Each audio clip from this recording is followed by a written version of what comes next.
guys! Welcome to my channel. Pasensya na kayo, medyo iba yung boss ko ngayon kasi medyo may ubo tayo tsaka sipon eh. Share ko lang sa inyo guys kung ano yung na-experience ko sa pag-apply namin ng family ko as single entry visit visa sa Japan. Pero bago ang lahat, please don't forget to like and subscribe my channel.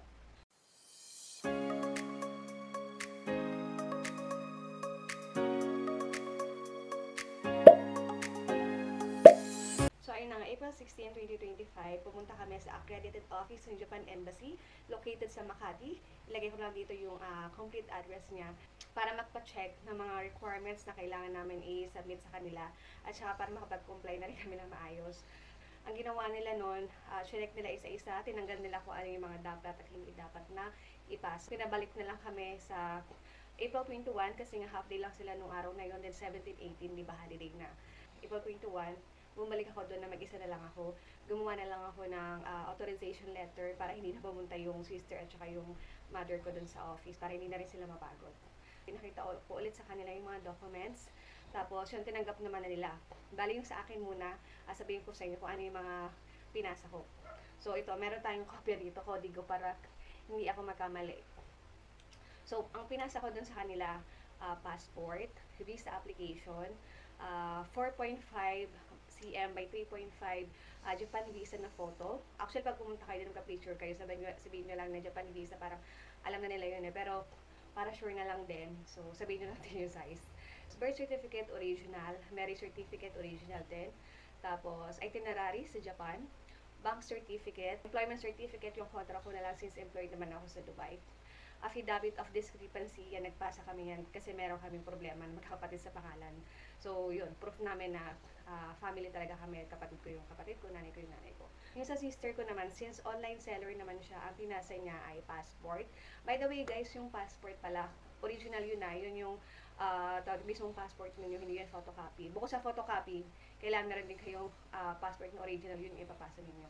Then, visa application, yung Japan visa photo din, birth certificate original, tapos bank certificate at saka DTI. Basta pag hindi naman kayo kasal, okay lang wala kayong marriage certificate.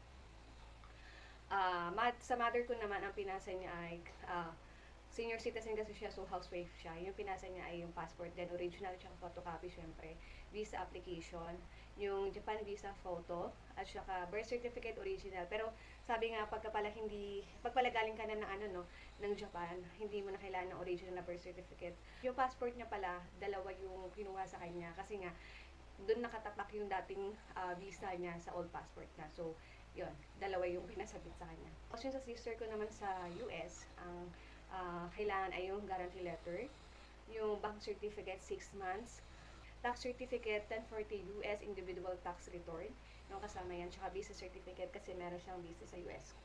Nakareceive ako ng text message at saka email from them noong April 25. So, ayun, na pwede ko na nga daw i-pick up yung document sa kanila. So, yun, kailangan ko na lang ng authorization letter. Yun, yung pinasok ko nung una, na galing ako doon. Actually, binalik sa akin yun. Ang sabi kasi sa akin na, anihin mo na lang yan, dalhin mo na lang yan. Bali, yan yung dadalhin mo sa akin kapag kinlay mo na yung passport nila. At saka pala yung OR na binigay na. Ayan, tapos pagpunta ko doon, yun, mabilis lang. Binigay sa akin yung passport namin and then blessed lang talaga kami na lahat kami granted. Siguro ang nakatulong lang doon sa amin, sa nakita ko ha. Kasi nga, bukod sa, syempre, okay naman yung sa sister ko sa US, yung bank statement niya. Advantage din guys, yung nakapunta ka rin ng ibang bansa, tapos nakabalik ka rin ng maayos, nakabalik ka ng maayos dun sa bansang pinanggalingan mo. So yun, tingin ko isa yun sa malaking bagay din. Tapos, ano pa ba? Yun, bukod sa nag-submit yung sister ko ng bank statement, nag-submit din kasi kami ng ate ko dito sa Pinas. Although sabi naman doon ng staff, kahit hindi ka naman magpasa na nun kasi kung maganda naman yung status ng bank statement ng guarantor, okay lang. Kaya lang sa amin kasi, imagine tatlo kaming i-guarantor niya, no? So, maano na rin, medyo tagilid. Kaya nagpasa rin talaga kami ng bank statement namin. Tapos, ano pa ba? Nung, sabihin ko lang din sa inyo, nung time na kiniklaim ko yung passport namin, hello sa inyo sis, kwento ko lang din bakit gano'ng nangyari sa'yo. So, kung mapanood mo man itong video na to, alam mo na ikaw yung tinutukoy ko. So, ayun nga, nung kiniklaim ko yung passport, may isa doon na parang family rin sila na napupunta ng Japan. Kaya lang yung sa kanya, bukod sa kanya, siya lang talaga yung bukod tangi na ah, nagkamali yung pagka-type ng name niya. So, double N yata yung nangyari doon sa name niya instead na dapat isa lang. So, ang ginawa ng staff doon, kinuha ulit yung passport niya.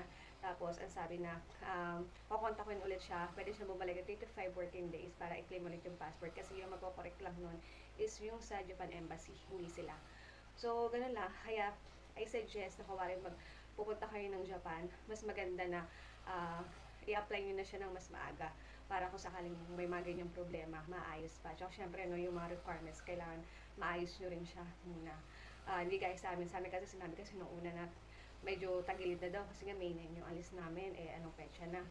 Ayun, buti na lang din talaga, parang 5 days lang nakuha naman. So, depende yun siguro sa requirements nyo, sa mga papers nyo kung magkaroon ng problema. Baka yun na yung pinaka-maximum na ano nila, na days, pinaka late na pwedeng mangyari kapag nag-apply kayo sa office nila. Kung wala naman, edi mas maganda, mas mabilis. Ayun lang, sana po nakatulong ko sa inyo. And kung meron po kayong mga tanong, please comment down below. Then sasagutin natin yan base sa na-experience natin at kung ano lang yung nalaman natin.